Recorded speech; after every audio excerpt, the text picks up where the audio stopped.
अगर आपको अच्छी 7 डिजिट सैलरी चाहिए, इंटरनेशनल ट्रैवल चाहिए, तो भाई मैं सजेस्ट करूंगा कि आप अगर बीटेक और एमबीए जैसा कोई कोर्स प्लान कर रहे हो तो आप इस सेक्टर में जॉब अप्लाई करो। आपके लिए काफ़ी आसान होगा, काफ़ी अच्छा होगा।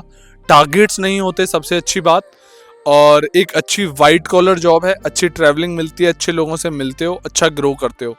डिटेल में बताऊंगा स्टेप बाय स्टेप इस वीडियो में करना क्या है। तो देखो, मैं बात कर रहा हूँ एक्सपोर्ट की।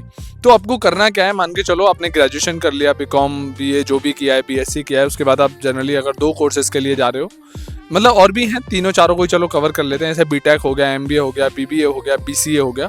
अगर इन 3-4 डिग्रियों में आप ले रहे हो कोई भी, फॉर एन एग्जाम्पल आप बीटेक या एमबीए करते हो, तो मैं सजेस्ट करता हूँ कि जब आप इन कोर्सेज में इनरोल कर रहे हो, मैं बात कर रहा हूँ स्पेसिफिकली उन लोगों के लिए जो मिडिल क्लास फैमिली से आते हैं, जिनके कॉम्स बहुत अच्छे नहीं हैं, कम्युनिकेशन स्किल्स अच्छे नहीं हैं, कहीं ना कहीं गांव से बिलोंग करते हैं या शहर में भी हैं, तो मिडिल क्लास फैमिली में उतने अच्छे कम्युनिकेशन स्किल्स होते नहीं हैं। तो उन्हें करना क्या है, जब भी आप बीटेक एमबीए में एडमिशन ले रहे हो, जिस साल से भी, उसी साल से पढ़ाई के साथ साथ आपको पैरेलली ना एक चीज़ पे फोकस करना है कि आपको पार्ट टाइम काम करना है। हर सेमेस्टर में कम से कम 1 से 2 महीने काम करना ही करना है।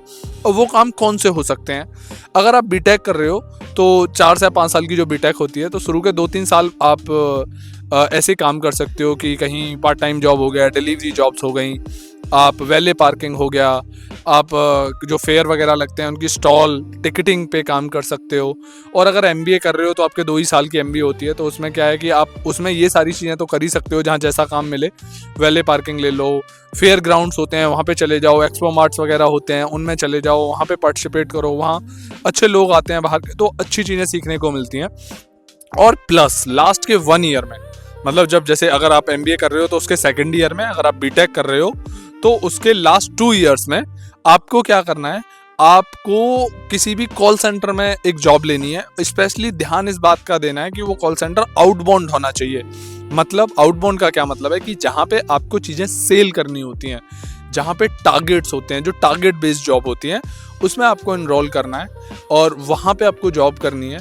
जैसे जैसे आपको सेमेस्टर के बीच में छुट्टियां पड़ती हैं, और इतनी अच्छी तो ऐसा होता नहीं है हमारे जिन कॉलेजों से हम बीटेक एमबीए करते हैं कि यार उन पर डेली कॉलेज जाना हो, चल जाता है उनमें कुल मिला के। तो हर सेमेस्टर में 2-3 महीने अगर आप जॉब कर लो तो ज़्यादा अच्छा होगा, और इससे ज़्यादा करोगे तो और भी बढ़िया। इससे 2 चीज़ें होंगी। मैं क्यों बोलता हूँ ये चीज़, सबसे पहली चीज़ तो देखो, आपके पास पैसे आएंगे, आप उस पैसे से अपने खर्चे चला सकते हो, फीस वीस जमा कर सकते हो, थोड़ी फैमिली की भी हेल्प हो जाएगी। दूसरा, आपको छोटे मोटे कोर्स करके और ग्रो कर सकते हो, मतलब और अपने स्किल्स पे काम कर सकते हो। सेकेंड एंड मोस्ट इंपॉर्टेंट चीज़ है जिस वजह से मैं रिकमेंड करता हूँ कि आप बोलना सीखते हो। देखो, किसी भी जॉब में ना बोलना बहुत ज़रूरी है भाई, चाहे किसी भी डोमेन में जॉब हो। जब तक आप अच्छे तरीके से अपने आप को प्रेजेंट करना नहीं सीखोगे ना, तब तक आप कहीं पे भी सक्सेसफुल नहीं हो सकते। जैसे कि मैं कहता हूँ, एक्सपोर्ट में फर्स्ट प्रायोरिटी हमेशा मार्केटिंग सेल्स रखो अगर आपको पैसा कमाना है। अगर आपकी प्रायोरिटी है कि ठीक है यार, मैं छोटी मतलब 1 लाख रुपए के आसपास सैलरी हो जाए, 5-6 साल में चलेगा, लेकिन शांति की जॉब हो, तो कुछ और प्रोफाइल्स हैं, मर्चेंडाइजिंग वगैरह हो गया, एनपीडी हो गया, उनमें जा सकते हो। इन्हें और डिटेल में मैं समझाऊंगा इन प्रोफाइल्स का क्या क्या मतलब है, तो आप इनमें जा सकते हो। तो आपको ना कॉल सेंटर में जॉब करनी है, मैं बात कर रहा था।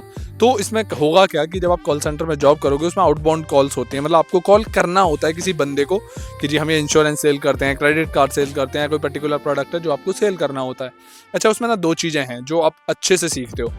पहली है रिजेक्शन हैंडल करना, क्योंकि आप ना दिन में अगर 100 कॉल कर रहे हो तो भाई 99 लोग ऐसे होंगे जो आपको नो ही बोलेंगे, उन्हें वो प्रोडक्ट चाहिए ही नहीं, और इवन उल्टा सीधा भी बोलेंगे, आपको अब्यूज़ भी कर देंगे। तो आपको अब्यूज़ नहीं करना है।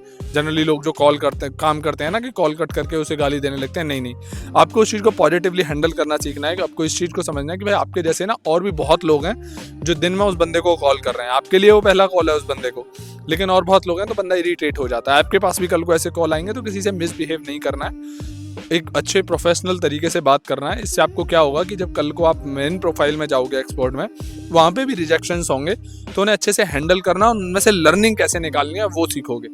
दूसरी चीज़ है बोलना सीखोगे। आप आपने 100 कॉल किए तो 100 लोगों को सेम चीज़ तो बोलोगे नहीं। ये हमारा ह्यूमन माइंड है। जब हमने किसी बंदे को एक पिच दी तो इंश्योरेंस सेल करना है, अब वो पिच हमने मान के चलो 5 लोगों को दी, तो हम ऑटोमेटिक सोचने लग जाते हैं कि यार कुछ तो गड़बड़ है, चलो थोड़ा सा ना ट्विस्ट करके बोलते हैं, थोड़ा चेंज करके बोलते हैं। पहले नमस्ते से स्टार्ट किया, गुड मॉर्निंग से करते हैं, इस टाइप से।